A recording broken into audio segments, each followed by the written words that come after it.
পর্যটক কেন্দ্রে মহিলাদেরকে ইফটিজিং করছে, বিপ্লব স্যার আসছে এবং আরো লোকজন আসছে। সেদিনকে ঈদের পর দিন ওই ট্রলার লইয়া এবং লোকজন লইয়া ব্যাপক ভাবে ঘুরছে।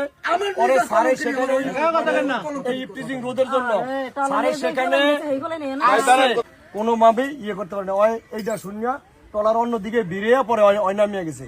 এইভাবে একবারে মনে করেন স্বামী স্ত্রী ঘুরতে আইয়ে ওই লোকজন দিয়ে আসতে মহিলা করে সরে দিয়া এরপরে ধরিয়া আলাদা আলাদা করিয়া জিজ্ঞেস করে হয় চাঁদাবাজি আদায় করে কয় এই তোমার ডকুমেন্ট দেখো, কাবিন দেখো, ইয়ে দেখো, বিভিন্ন হেনস্থার শিকার এই পর্যটকের কেন্দ্রে। এর মধ্যে একটা ঘটনা ঘটছে, 30,000 টাকা নিচে এবং জিনিসপাতি নিয়ে গেছে। এগুলো সব ওর নেতৃত্ব হয়েছে। ওই যে ইয়াসিন দালালের ছেলে কি নাম রাশেদ, এই যে খাদুরগেচ্ছা আইসা এই যে মানুষের এই যে পর্যটন আসলে ছেলে মেয়েদেরকে ধরে টাকা টুকা চায়, এটার সম্বন্ধে তুমি কি জানো? এখন তো আমি আরো পাইলাম হয়, তাইলে ঘটনা সত্য।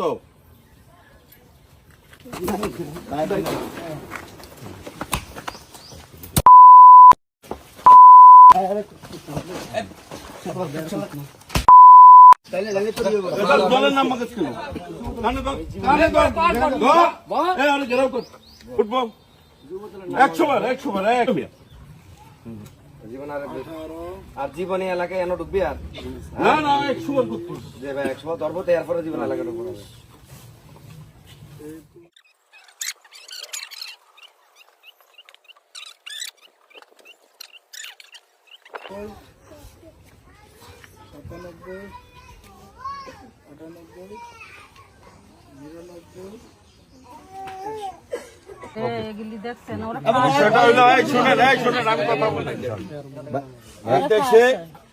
এই চরফেশনের খাদুর যাচ্ছে আপনাদের এই এলাকায়, এই যে বিভিন্ন এলাকা থেকে পর্যটক আসে, কথা খেয়াল করেন আপনারা।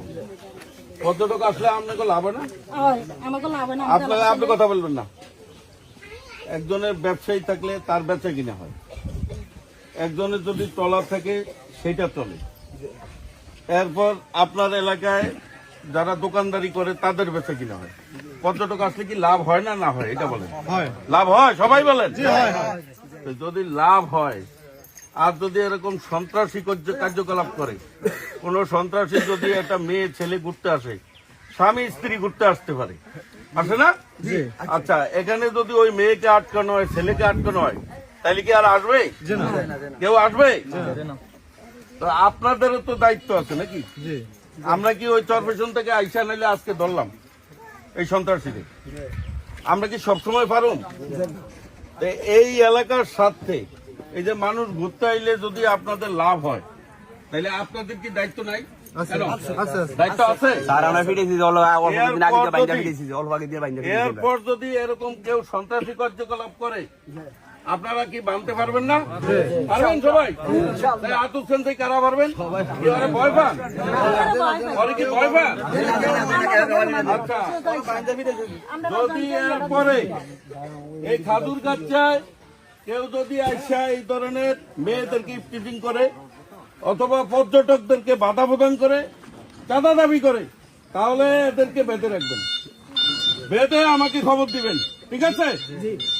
নুর ইসলাম নয়নের এলাকায় সে নির্বাচনের আগে বলছে না যে জুলুমবাদ, চাঁদাবাদ, দখলবাদ, সন্ত্রাসী এই চরপেশনে হতে দিবে না, সে বলছিল। এখন নির্বাচনের পরে তো ভোট শেষ, কিন্তু নুর ইসলাম নয়নের কথা হইল যে এখন ভোট শেষ হয়েছে, এই 5 বছরে আমাদের পাবলিকের কাজ করতে হবে, এই জুলুমবাদ, সন্ত্রাস, চাঁদাবাদ বন্ধ করতে হবে নাকি? আমরা ভোটের আগে বলছি, ভোটের পরে যদি নাই তাহলে কি হইল? আমরা ভোটের আগে যেরকম বলছি, ভোটের পরেও আমরা এই 5 বছর এই চরপেশনের মানুষকে নিরাপদ রাখতে চাই। এই নিরাপদ রাখতে হইলে কি সন্ত্রাস দমন করতে হইব না? তাইলে ওরা আমি লইয়া যাই, পুলিশে দিয়ে দেবো। এই শোনো, হ্যাঁ আমরা লাইব্রেরি নিমু এবারের মতো ছেড়ে দেব। ভাই আমি একটু কথা বলি। আচ্ছা কথা বললো না ভাই। এর কোনো অন্যায় অপরাধ করে তোলার পরে তো ধরুম আর বাবা আরে ভাই কথা বললো না, আপনি দায়িত্ব নিবেন। আচ্ছা আপনি নিবেন। এই যাই দাঁড়ান। আরে ভাই দাঁড়ান না, আপনার মুখ আমি বলছি। আচ্ছা কে কে দায়িত্ব নিচ্ছেন? আপনারা দায়িত্ব নিচ্ছেন? আমরা দায়িত্ব নিচ্ছি। এই রহনা জি, ওই যে অফিস থেকে টাকা নিছে, এই টাকা দিবে কে? আচ্ছা মহিলাদের কাছে টাকা নিছে, এই টাকা দিবে কে?